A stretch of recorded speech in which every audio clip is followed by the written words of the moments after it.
За манай UI маань болохоор нэвтэрч ороход логин хэсэг нь ингэж харагдана. За үйлчлэг үзүүлэгч бол үйлчлэг авахч бол үйлчлэг үзүүлэгчээр нэвтэрч орох боломжтой. За тэгэл нэг дээр нь дарангууд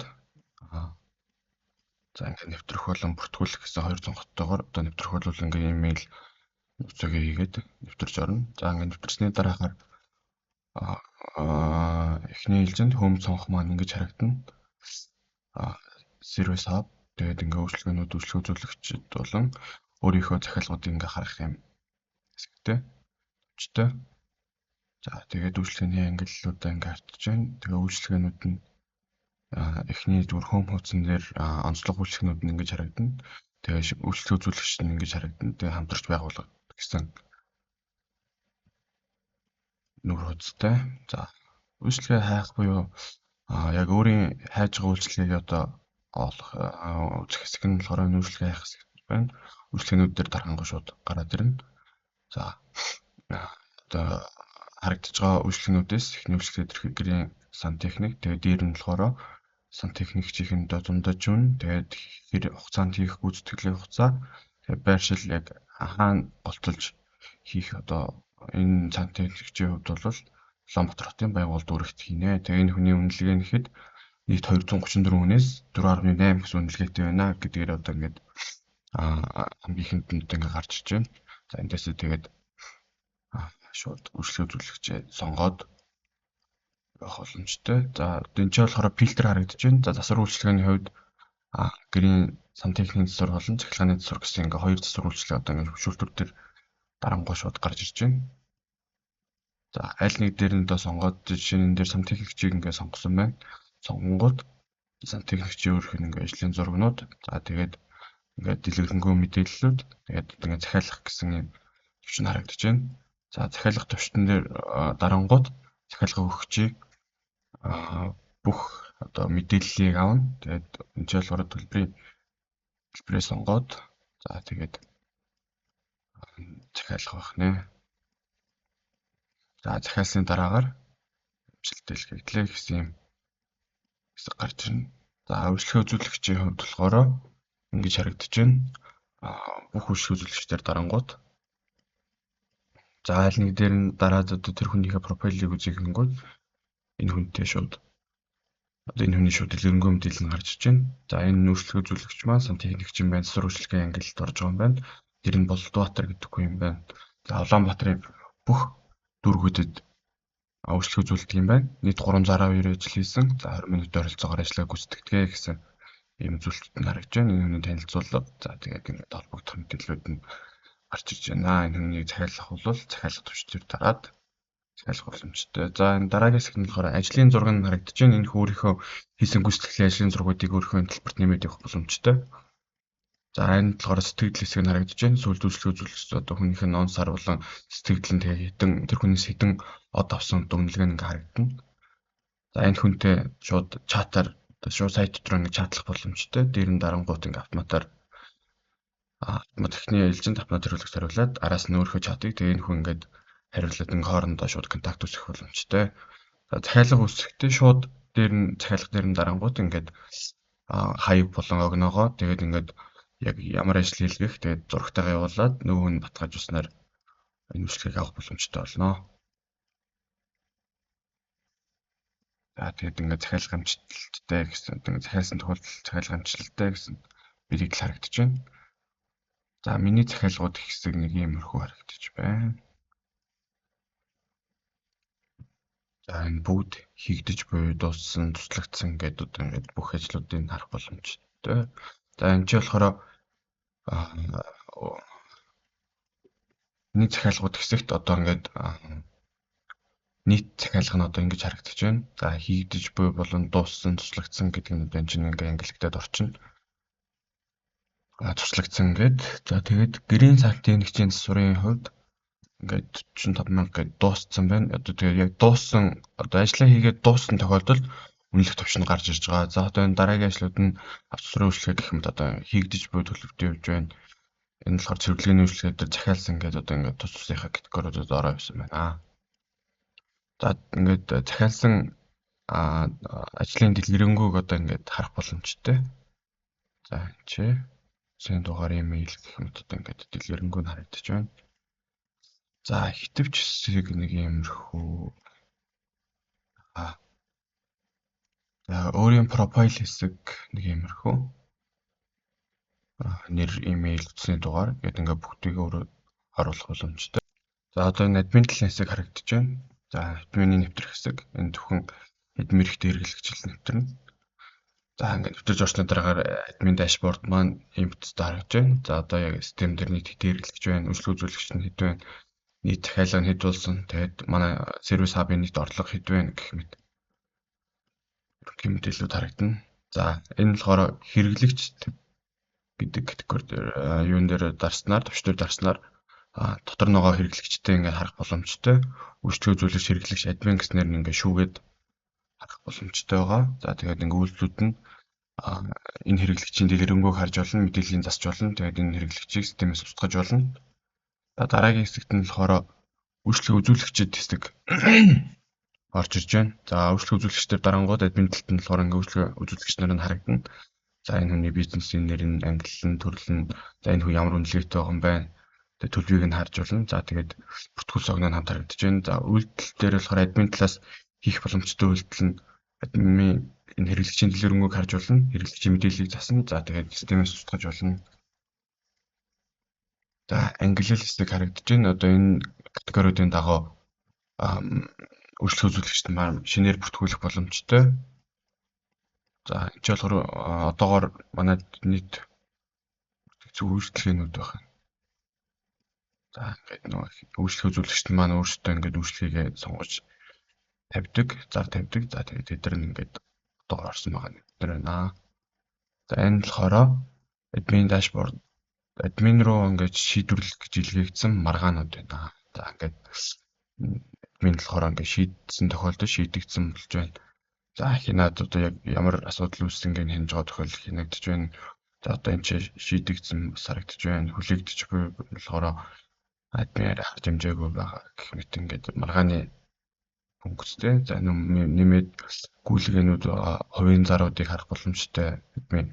Тэгээд тайлан хэсгийг бас бүтэн харах боломжтой. Тэгээд шинээр дахин админ үүсгэх тохиолдол ингээд харах боломжтой гэдэг ингээд юу юм маань одоохондоо юм байна. Тэгээд сайт дээр илүү дэлгэрэнгүй бүр ажиллагаатай хийсэн байгаа. За сервис хаб ER-ийн талаараа.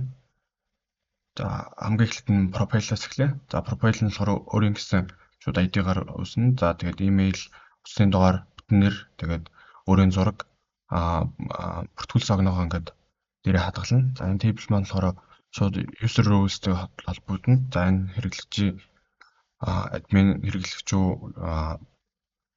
үйлчлэг үзүүлэгч үү, үйлчлэг авахч үү гэдэг ингээд гурван төрлөөр ID болгоно. За тэгээд энэ role дээр ID-г хадгална. За дараагийн нь болохоор service providers энэ болохоор шууд user profile хэсгээс нь user ID-гаар за энэ хүн үйлчлэг үзүүлэгч юм байна гэж шууд орно. За тэгээд category ID гэж орж ирж байна. Тэгэхээр category ID нь болохоор энэ байна. За category ID гэдэг нь болохоор нөгөө явуулж байгаа үйлчлэгийг нь одоо ингээд шууд категорилоо заагаад өгсөн байгаа. За засвар үйлчлэгээ, эрүүл мэндийн үйлчлэгээ явуулна гэдэг одоо ингээд яг нэг категорийн дагуу өөрийнхөө баталгаажуулалтаа хийгсний дараа одоо эмч хүн байлаа гэхэд эрүүл мэндийн үйлчлэгээ явуулна гэдэг юм одоо ингээд категориудаас ингээд сонгож аваад за тэрийгээ болохоор шууд ингээд үүсгэх боломжгүйгээр шууд сервис провайдер хэсэг дээр ингээд ороод ирнэ. За тэгээд өөрийнхөө болохоор бизнесийн нэрийг оруулна. За тэр тайлбар оруулна. За тэгээд өөрийнхөө аватар зургийг оруулна. За тэгээд энэ хүний рейтинг нь болохоор ингээд бас бүртгэгдэнэ. Рейтинг гэдэг нь болохоор үнэлгээ нь одоо үйлчлэгээ үзүүлэгч чиг болохоор энэ хэрэглэгчэд болохоор үйлчлэг үзүүлснийхэн дараа үнэлдэг. За тэр систем нь орж ирж байна. За нийт review нь байна. За provider-ийн төрөл нь байна. За тэгээд баталгаац хэсэг тэгээд бүртгүүл согноог ингээд дээр нь хадгалж байна. За энэ болохоор сервис за хэсэгт орж ирнэ. За сервис нь болохоор provider-ийн өөрийнх нь одоо үзүүлэх үйлчлэгээнийх нь одоо үйлчлэгийг одоо шууд өөрийнхөө үйлчлэг үзүүлэгчийн вебээс шууд нэмдэг, үсгдэг. За тэр дээр нь болохоор шууд өөрийнхөө тэр үйлчлэгийнхээ гарчгийг нь оруулж өгнө, тайлбар оруулж өгнө. Тэгээд хэдээс хэдэн төгрөгийн хооронд байх үнэ оруулж өгнө. За тэгээд бүртгэгдсэн огноог ингээд хадгалж авч байна. За энэ дээр болохоор захиалга орж ирнэ. Захиалга нь болохоор хэрэглэгч болон үйлчлэг үзүүлэгч хоорондын яг бодит захиалга дээр шууд үүснэ. За энэ хүн болохоор захиалга нь яг ямар төрөл төр явж байгаа статусыг бүртгэж байна. За хэдэн төгрөг болохыг нь бүртгэж байна. За тэгээд кредит хизээ захиалга өгснөд бүртгэж байна. За энэ болохоор чат мессеж нь болохоор conversation ID за юу вэ? Нөгөө захиалга яг өгсний дараагаар шууд үүсдэг яг дээр нь байдаг чат холбогдох функц хэсэг байна. Энэ дээр болохоор шууд order ID нь ороод ирж байна. Тэнгүүт шууд order ID-гаар дамжуулаад энэ customer provider хоёр маань ингээ хоорондоо холбогдох боломжтой. Тэгээд мессежийн хоорондоо дамжуулдаг. За review хэсэг байна. Энэ нь болохоор ажил дуусны дараагаар үнэлдэг хэсэг. За ингээ order ID яг ажил дуусны дараагаар шууд хэрэглэгч маань шууд provider-ыг одоо 5-аас 5 одноос хэдэн одоо 4 одны үйлчлэг үзүүлсэн. Тэгээд энэ таалагдсан, энэ таалагдаагүй ч гэдэг юм ингээд сэтгэлээ шууд команд хэлбэрээр одоо ингээд хадгалж байна. Үлдээж болно. За дараа нь болохоор then job posting хэсгээрээ job posting хэсэгт нь болохоор хувийн зар буюу хэрэглэгч болохоор шууд өөрийнхөө ингээд хийх ажлыг шууд ингээд шууд зар үсгээд ингээд оруулж болно. За энэ дээр нь болохоор хэрэглэгч өөрийнх нь ID орж ирж байна. Категори ID орж ирнэ. Энэ хамгийн чухал. Категори ID-гаар дамжуулж яг энэ категорийн ID дээр бүртгүүлсэн үйлчлэг үзүүлэгч нарт зөвхөн хувийн зарын дар нь харагдана гэдэг. Одоо энэ категори ID нь шууд орж ирж байна. Оринкигээр. За тэгээд хувийн зарын болохоор гарчиг орж ирнэ. За тэгээд яг ямар асуудалтай шууд скрипт дэлгэрэнгүй оруулж ирнэ. За тэгээд бааж. За тэгээд бүртгүүлсэн яг нийтлэлсэн огноо нь орж ирж байна. За энэ conversation хэсэгт нь болохоор хэрэглэгч юу хоёрын үйлчлэг үзүүлэгч хоёрын хоорондын одоо холбогдож байгаа хэсэг орж ирж байна. За энэ job queues буюу шууд провайдер үйлчлэг үзүүлэгч маань шууд хэрэглэгчийн ID-д одоо үнэн санал тавина. Хэдэн төгрөг болж байна гэдгээ тэнгуүтээ энэ мессеж хэсэгт нь болохоор яагаад хэдэн төгрөг болсон гэдгээ одоо тайлбартайгаа ингэ явуулж байгаа. За тэгээд хэрэглэгч талаас одоо энэ үнийн саналыг нь зөвшөөрсөн хэсэг нь одоо ингэж орж ирнэ. Зөвшөөрүүл шууд ажил шууд авсан провайдерд ороод ирнэ. За зөвшөөрөөгүй бол шууд устнаа. За энэ болохоор favorite providers хэсэг орж ирж байна. Энэ нь болохоор шууд өөр таалагдсан үйлчлэг үзүүлэгчийн одоо ингээд дээр нь байгаа зүрх айкон дээр дараад шууд өөрийн профайлын дуртай хэсэгт шууд ингээд нэмдэг хэсэг. За энэ дээр болохоор ингээд шууд favorite дарсан хэрэглэгчийн одоо провайдерууд нь ингээд шууд хэрэглэгчийн яг дуртай гэж цонх хэсэгт нь болохоор шууд провайдерууд нь ингээд ороод ирнэ. За энэ wallet transaction буюу одоо яг манай сервис хабын бүх гүйлгээд хадгалагдах хэсэг байна. За user хэрэглэгчийн ID орж ирж байна, order ID-нууд орж ирж байна. За энэ жишээ нь одоо аль гүйлгээс аль зараас ингээд хэдэн төгрөг одоо орж ирж байгаа гэх бүлгийг нь хадгална. За тэгээ үнийн дүнгууд нь одоо яг ордлого юм уу, зарлага юм уу, яг системийн шимтгэл юм уу гэдэг энэ transaction type нь орж ирж байна. Payment method нь болохоор төлбөрийн хэрэгсэл одоо QPay төлсөн юм уу, юугаар төлсөн гэдэг төлбөрийн хэрэгслийг нь хадгалж байгаа. За reviews буюу одоо энэ ч болохоор нөгөө ажил дуусны дараагаар өгдөг одоо үнэлгээний хэсэг явж байна. За тэгээд зөвхөн захиалга дуусны дараа үнэлнэ. Тэнгүүтээ хэрэглэгч үйлчлэг үзүүлэгчийг үнэлнэ. За тэгээд рейтинг нь 1-5 одны хооронд үнэлнэ. За тэгээд өөрийн сэтгэлдээ бичнэ. За тэгээд бүртгэгдсэн огноог нь хадгалж байна. За notification хэсэгт нь болохоор мэдээлэл хэсэг л дээ. Энэ бол энэ нөгөө доторх яг чатны хэсэг л явж байгаа шиг байна. Одоо хэрэглэгч ID орж ирж байна. Тэгээд гарчиг. За тэгээд яг гол агуулга нь за тэгээд харсан хэсэг гэдэг одоо энэ чатны хэсэг байна. За referral буюу энэ болохоор бонус байна. За нөгөө хэрэглэгчд одоо ингээд хэдэн төгрөг үлгээсэн, хэдэн төгрөгийн захиалга өгсөн гэдэг мэдээс одоо ингээд бонус хэлэх боломжтой. За иймэрхүү байна.